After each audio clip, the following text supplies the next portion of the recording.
Hello everyone, I am Carlos Alberto Ortega Gutierrez. I am electric technician.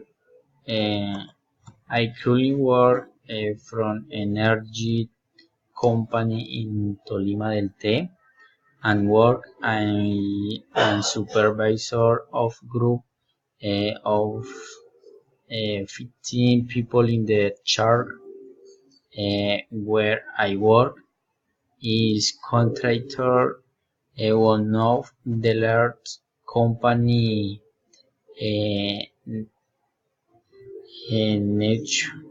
nationwide, Celsia, a new company that reaching Tolima in order to reclaim in renewable energy.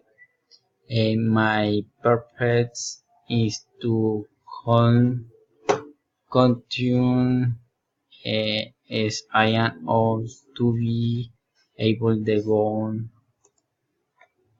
stand further bel- belong directly with the company energy uh, uh, earning salary of approximate um,